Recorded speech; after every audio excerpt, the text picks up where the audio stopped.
Good morning everyone. ఈరోజు మనం ఇమ్మడి రవి గురించి మాట్లాడుకుందాం. అయితే ఈయన దమ్ముంటే చూసుకోండి, ఇలాంటి సవాల్స్ అన్నీ ఎందుకు విసిరాడు, ఏమేం చేశాడు ఇన్ని రోజులు, ఎందుకు ఇన్ని డబ్బులు సంపాదించాడు అనేది ఈ వీడియోలో మనం చూసేద్దాం.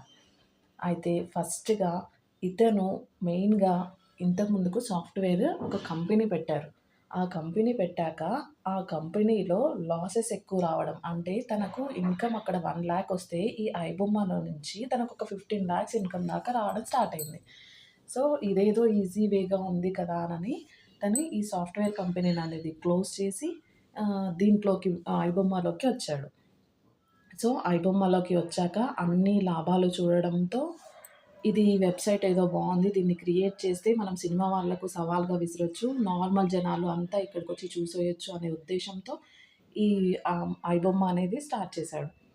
దీనికి ఫారిన్ కంట్రీస్లో కూడా చాలామంది క్లయింట్స్ ఉండడంతో ఈయన ఎవ్రీ 2 మంత్స్కి అక్కడ మొత్తం యూరోపియన్ కంట్రీస్ మొత్తం తిరిగేసి అక్కడ ఉన్నవన్నీ చూసి దాంట్లో తన క్లయింట్స్ని కలిసి ఇంకా తన నెట్వర్క్ అనేది పెద్దది చేసుకోవడానికి ట్రై చేస్తూ ఉండే అన్నట్టు.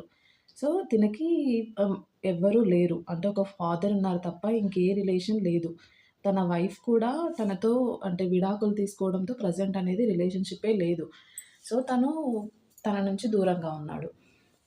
అందుకే ఈ ఒక్క రీజన్‌తోనే తనేంటంటే, నాకు ఎట్లాగో ఎవ్వరు లేరు, నేను ఉన్నన్ని రోజులు హ్యాపీగా ఎంజాయ్ చేయొచ్చు అనే ఉద్దేశంలో నేను ఒక్కడినే కదా అని ఈ ఈ డెసిషన్ తీసుకొని ఈ ఐబొమ్మ అనేది స్టార్ట్ చేశాడు.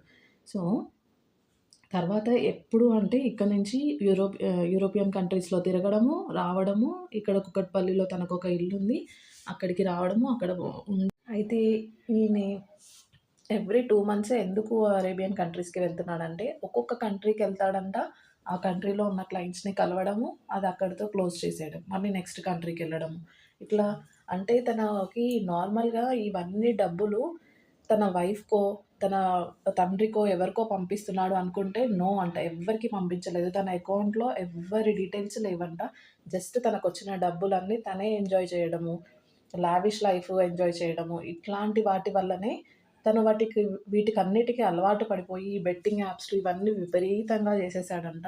సో ఇది పోలీస్ వాళ్ళ ఇన్వెస్టిగేషన్ ప్రకారం తెలుస్తుంది. అయితే పోలీస్ వాళ్ళు ఇంటికి చేరినప్పుడు ఈయన కూకట్పల్లిలో ఉన్నాడు అని తెలిసినప్పుడు వెళ్ళి డోర్ కొడితే 2 అవర్స్ వరకి డోర్ ఓపెన్ చేయకుండా లోపల తన ల్యాప్‌టాప్‌ని, ఇంకా తన మొబైల్‌ని వీటినన్నిటిని దాచేసి 2 అవర్స్ తర్వాత ఇంకా పోలీస్ వాళ్ళు ఏదో చేస్తున్నాడు తిను అని అనుకోని లాస్ట్ అటెంప్ట్‌గా డోర్ కొట్టినప్పుడు తిను డోర్ తీశాడంట.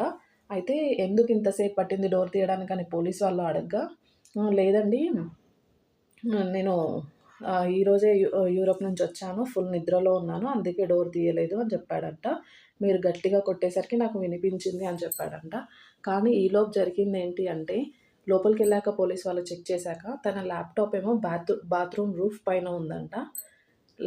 మొబైల్ ఏమో కింద బెడ్ కింద దాచేసాడంట. ఈలోపు టెలిగ్రాము, రిలేటెడ్ యాప్స్ అన్నీ డిలీట్ చేశాడంట. సో ఇది జరిగిందనమాట. తన దాంట్లో ఎట్టకేలకి తననైతే పట్టుకున్నారు.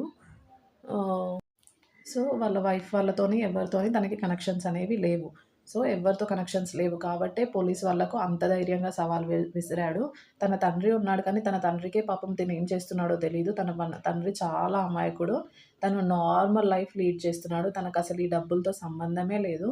సో ఇతన్ని ఇన్వెస్టిగేట్ చేస్తే లేదండి నాకు ఐబొమ్మ నుంచి అది అమౌంట్ వస్తున్నాయి, నేను అందరు పైరసీ చేస్తున్నారు, నేను చేస్తున్నా అన్నట్టు చెప్తున్నాడంట.